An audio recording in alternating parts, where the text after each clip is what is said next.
ಓಂ ಶಾಂತಿ. ದಿನಾಂಕ ಆಗಿದೆ 19/5/2026. ಆತ್ಮಾಭಿಮಾನಿ ಭವ. ನಡೆಯುತ್ತಾ, ತಿರುಗಾಡುತ್ತಾ, ಏಳುತ್ತಾ, ಕುಳಿತುಕೊಳ್ಳುತ್ತಾ ಇದೇ ಅಭ್ಯಾಸ ಮಾಡುತ್ತಾ ಇರಿ. ಆಗ ನಿಮ್ಮದು ಬಹಳ ಉನ್ನತಿಯಾಗುತ್ತಿರುವುದು. ಮೊಟ್ಟ ಮೊದಲು ಈ ನಿಶ್ಚಯವಿರಲಿ, ತಂದೆಯು ಅಖಂಡ ಜ್ಯೋತಿಯಲ್ಲ, ಅವರಂತೂ ಅತಿ ಸೂಕ್ಷ್ಮ ಬಿಂದುವಾಗಿದ್ದಾರೆ. ಆಗ ನೆನಪು ಅಕ್ಯುರೇಟ್ ಆಗಿರುತ್ತದೆ. ತಂದೆಯು ತಿಳಿಸುವುದೇ ಹಿಂದಿ ಭಾಷೆಯಲ್ಲಿ. ಯಾರು ಯಾವ ಧರ್ಮದವರು ಅವರದು ತಮ್ಮದೇ ಆದ ಭಾಷೆ ಇರುತ್ತದೆ. ಇಲ್ಲಿ ಹಿಂದಿ ಭಾಷೆಯೇ ನಡೆಯುತ್ತದೆ.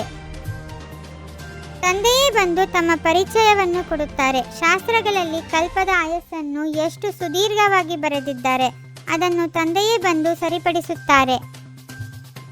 ತಂದೆಗಾಗಿಯೇ ಹೇಳುತ್ತಾರೆ, ಹೇ ಪತಿತ ಪಾವನ, ಬನ್ನಿ, ಬಂದು ನಮ್ಮನ್ನು ಪಾವನ ಮಾಡಿ, ನಾವು ಪತಿತರಾಗಿ ಬಿಟ್ಟಿದ್ದೇವೆ ಎಂದು. ಹೊಸ ಪ್ರಪಂಚದಲ್ಲಿ ಯಾರೂ ಕರೆಯುವುದಿಲ್ಲ. ಶಾಸ್ತ್ರಗಳಲ್ಲಿ ಇನ್ನೂ 40,000 ವರ್ಷಗಳು ಪತಿತರಾಗಿ ಇರುತ್ತೇವೆ ಎಂದು ಬರೆದಿದ್ದಾರೆ ಎಂದು ಹೇಳುತ್ತಾರೆ. ಸಂಪೂರ್ಣ ಘೋರ ಅಂಧಕಾರದಲ್ಲಿದ್ದಾರೆ, ನೀವೀಗ ಬೆಳಕಿನಲ್ಲಿದ್ದೀರಿ. ಈಗಂತೂ ಸನ್ಯಾಸಿಗಳಲ್ಲಿಯೂ ಪವಿತ್ರತೆ ಇಲ್ಲ. ತಮೋಪ್ರಧಾನ ಪ್ರಪಂಚವಾಗಿದೆ. ಇದರಲ್ಲಿ ಬಹಳ ಕೊಳಕಿದೆ. ಮನುಷ್ಯರು ಎಷ್ಟೊಂದು ತಲೆ ಕೆಡಿಸಿಕೊಳ್ಳುತ್ತಾರೆ.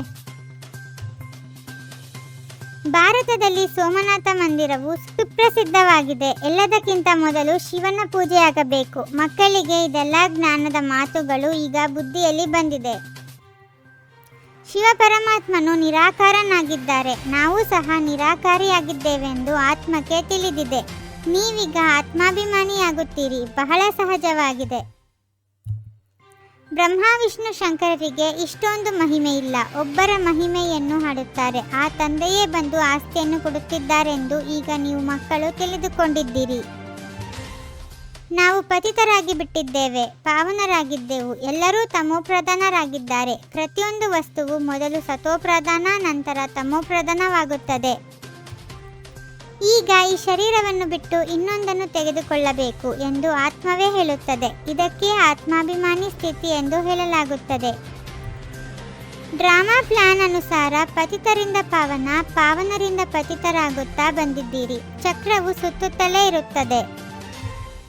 ನಮ್ಮದು 84 ಜನ್ಮಗಳು ಹೇಗಾಯಿತು ಎಂಬುದು ಈಗ ನಿಮ್ಮ ಬುದ್ಧಿಯಲ್ಲಿ ಕುಳಿತಿದೆ. ಈ ಮಾತನ್ನು ಮರೆಯಬೇಡಿ. ಸ್ವದರ್ಶನ ಚಕ್ರಧಾರಿಗಳಾಗಿ ಇರಿ. ತುಂಡು ರೊಟ್ಟಿಯನ್ನು ತಿನ್ನಿರಿ.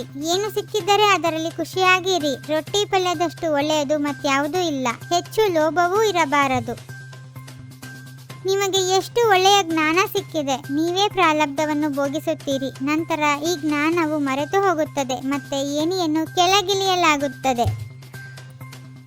ನಾವು ಡ್ರಾಮಾ ಪ್ಲಾನ್ ಅನುಸಾರ ಬಂದಿದ್ದೇವೆ. ಈಗ ಪುನಃ ಡ್ರಾಮಾ ಅನುಸಾರ ರಾಜ್ಯವನ್ನು ಪಡೆಯುತ್ತಿದ್ದೇವೆ. ಈ ಮಾತುಗಳು ಮತ್ಯಾರಿಗೂ ಅರ್ಥವಾಗುವುದಿಲ್ಲ. ಸ್ವದರ್ಶನ ಚಕ್ರಧಾರಿಗಳಾಗಿ 84 ಜನ್ಮಗಳ ಚಕ್ರವನ್ನು ಬುದ್ಧಿಯಲ್ಲಿ ತಿರುಗಿಸುತ್ತಾ ಇರಬೇಕಾಗಿದೆ. ಬೇಹದ್ದಿನ ತಂದೆಯನ್ನು ನೆನಪು ಮಾಡಿ ಬೇಹದ್ದಿನ ಆಸ್ತಿಯನ್ನು ತೆಗೆದುಕೊಳ್ಳಬೇಕು. ಯಾವುದೇ ಪದಾರ್ಥದ ಲೋಭವಿರಬಾರದು. ಏನು ಸಿಕ್ಕಿದೆಯೋ ಅದರಲ್ಲಿ ಖುಷಿಯಾಗಿರಬೇಕು. ತುಂಡು ರೊಟ್ಟಿಯನ್ನು ತಿನ್ನಬೇಕು. ತಂದೆಯ ನೆನಪಿನಲ್ಲಿರಬೇಕಾಗಿದೆ. ಸರ್ವರ ಹೃದಯಗಳ ರಹಸ್ಯವನ್ನು ತಿಳಿದುಕೊಂಡು ಸರ್ವರನ್ನು ಖುಷಿಪಡಿಸುವಂತಹ ಸದಾ ವಿಜಯೀ ಭವ. ಎಷ್ಟು ಅಂತರ್ಮುಖಿಯಾಗಿ ಇರುತ್ತೀರಿ, ಅಷ್ಟು ಪ್ರತಿಯೊಬ್ಬರ ಹೃದಯದ ರಹಸ್ಯವನ್ನು ತಿಳಿದುಕೊಂಡು ಅವರನ್ನು ಖುಷಿಪಡಿಸಬಹುದು. ಖುಷಿಪಡಿಸುವವರೇ ವಿಜಯಿಗಳಾಗುವರು. ವೈರಾಗ್ಯವು ಅಂತಹ ಯೋಗ್ಯ ಧರಣಿಯಾಗಿದೆ. ಅದರಲ್ಲಿ ಯಾವುದೇ ಫಲವನ್ನು ಬಿತ್ತನೆ ಮಾಡುತ್ತೀರಿ, ಅವಶ್ಯವಾಗಿ ಅದು ಫಲೀಭೂತವಾಗುವುದು. ಓಂ ಶಾಂತಿ. 21 ಜನ್ಮಗಳಿಗೆ 21 ಪರಮಾತ್ಮನ ಮಹಾವಾಕ್ಯಗಳನ್ನು ಆಲಿಸಿ ಹಾಗೂ ನಿಮ್ಮದೇ ಆದ ಈ ಚಾನಲ್ಗೆ ಲೈಕ್ ಮಾಡುವುದನ್ನು ಮರೆಯದಿರಿ.